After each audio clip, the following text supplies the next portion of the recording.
Welcome to Tech Disruptions, deep dives into the technologies reshaping industries, from AI to quantum to biotech. Let's get into it. Imagine reading a groundbreaking medical study, citing a paper by Dr. Emily Hayes in Nature Medicine. Sounds legitimate, right? The kind of authoritative source you'd expect. Completely plausible.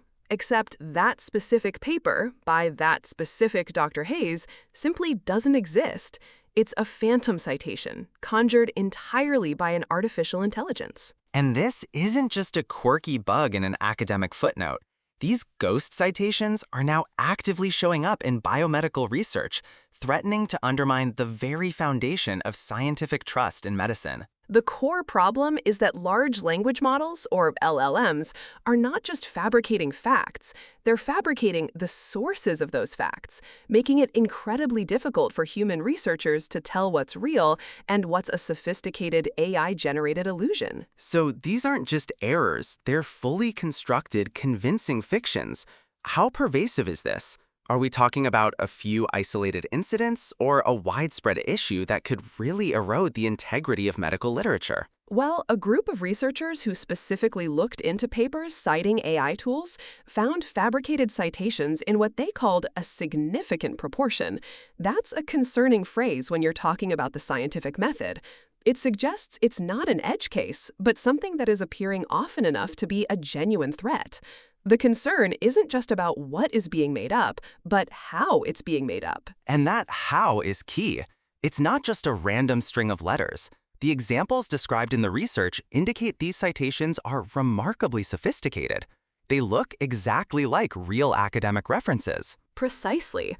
One LLM generated a reference to a paper titled The Impact of Artificial Intelligence on Clinical Decision-Making in Oncology by Smith et al. Now, that title, those authors, it sounds perfectly reasonable, perfectly plausible within the field. But when you go to verify it, the paper simply doesn't exist. Another example cited Dr. Emily Hayes in Nature Medicine. Both the author and the journal are real entities, which makes it even more insidious, because the individual components are recognizable, yet the combination is fake. So it's like a deep fake, but for academic sources. It's not just inventing a person or a journal, but taking real elements and twisting them into a non-existent combination. That's a good analogy. The LLM isn't checking a database for truth. It's predicting what a plausible citation looks like based on the patterns it learned during its training. If the pattern calls for a specific journal, a common surname, and a relevant-sounding title, it will generate one, regardless of whether that specific publication actually exists. It's designed to generate fluent, authoritative-sounding text, not necessarily factually accurate or verified text. This highlights a fundamental misunderstanding, perhaps, of how these models operate. They're not search engines. They're sophisticated autocomplete machines. They don't know if something is real. They just make it sound like it could be. Exactly. And in the context of scientific research, especially medical research, this distinction between sounding plausible and being factually verifiable is absolutely critical. The scientific community relies on citations to build a foundation of knowledge, to trace ideas back to their original evidence. If those foundations are built on sand, or worse, on illusions, the entire edifice of scientific understanding is compromised. The stakes in medicine are, of course, exceptionally high. Incorrect information here could lead to actual harm, incorrect treatments, or misdiagnoses. What is the potential real-world impact of these ghost citations leaking into published research? The direct impact is multifaceted. For researchers, it can lead to wasted time chasing non-existent references, or worse, building their own work on a faulty premise. If published, it can damage the reputation of the authors and the journal. For healthcare professionals who rely on the latest research to inform their practice, it introduces a dangerous element of misinformation. If a treatment protocol or diagnostic approach is recommended based on a study that cites fabricated evidence, that could directly impact patient care. So, a doctor reading a meta-analysis about a new drug might see a citation, trust that it's real, and adjust their patient care based on an underlying falsehood? That's the real fear. A study in JAMA Internal Medicine already found that AI chatbots generate plausible but often incorrect medical advice, and crucially, they do so with fabricated references. If an LLM is used to summarize research for clinical guidelines or even to draft patient education materials, and it pulls in these ghost citations, the misinformation spreads very quickly and can have immediate, tangible consequences for health outcomes. It erodes trust not just in specific findings, but in the entire scientific process. If these citations are so convincing, how are they being detected? Is there an AI detector for AI-generated citations, or is it still a manual, painstaking process? Unfortunately, it's largely manual right now. The researchers who uncovered this problem had to go through the painstaking process of individually verifying references. This involves searching academic databases, checking journal archives, and essentially playing detective for every single citation. And that's incredibly time-consuming. Imagine doing that for a large literature review, let alone an entire journal's worth of submissions. That sounds like an unsustainable burden. Peer review is already stretched thin. Adding this layer of forensic citation checking seems like it would grind the publication process to a halt. It definitely adds significant friction. The manual verification process is a bottleneck, and it's particularly challenging for non-experts. If you're a clinician trying to quickly check a reference, or even another researcher looking at an unfamiliar subfield, it's much harder to spot these subtle fakes. The models are getting so good at mimicry that unless you know the specific paper or author, it can pass as genuine. So what's the solution here?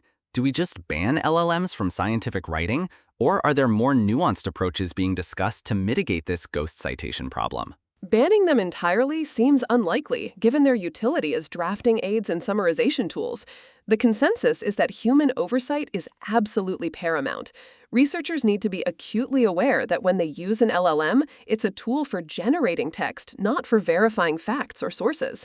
The burden of checking every citation generated by an AI still falls squarely on the human author. So treat the LLM as a highly capable but potentially unreliable junior research assistant who needs everything triple-checked. Precisely. Beyond that, journals and publishers are starting to implement stricter guidelines. Some are requiring authors to disclose if they've used AI in their writing, and others are exploring pre-publication checks specifically for AI-generated content. There's also a call for the development of AI tools that are specifically designed for citation verification. It's a bit ironic, using AI to catch AI, but it highlights the scale of the problem. It is ironic, but also seems like an inevitable arms race. AI gets better at generating plausible fakes, so better AI is needed to detect them. What are the long-term implications if this problem isn't contained? The long-term implications are quite stark. If left unchecked, the sheer volume of fabricated information could dilute the entire scientific record.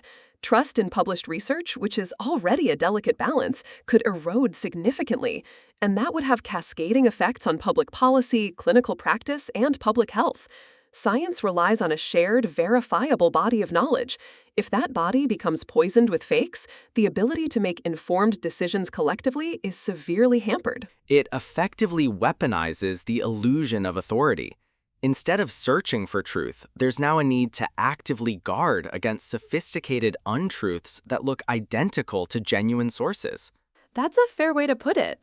The models are so adept at mimicking the form of scientific communication that it's challenging to discern when the content deviates from reality. It forces a more critical and, frankly, more laborious approach to consuming information, even from seemingly authoritative sources. Looking ahead, what are the key takeaways for anyone engaging with medical or scientific literature that might have leveraged these AI tools? First, maintain a healthy skepticism. Assume that anything generated by an LLM, including citations, requires independent verification. Second, understand that current AI models are pattern generators, not truth machines. Their output sounds confident, but that confidence doesn't correlate with accuracy.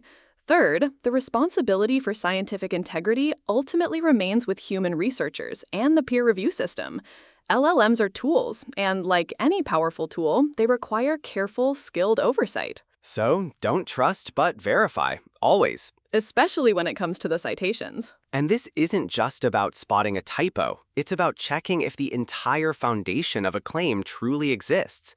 It makes you wonder, if these models can generate such convincing fake sources, what does that mean for the broader landscape of information consumed daily? That's all for this episode of Tech Disruptions. Join us next time as we keep exploring the technologies reshaping our world. Thanks for listening. We'll see you next time. Stay curious out there.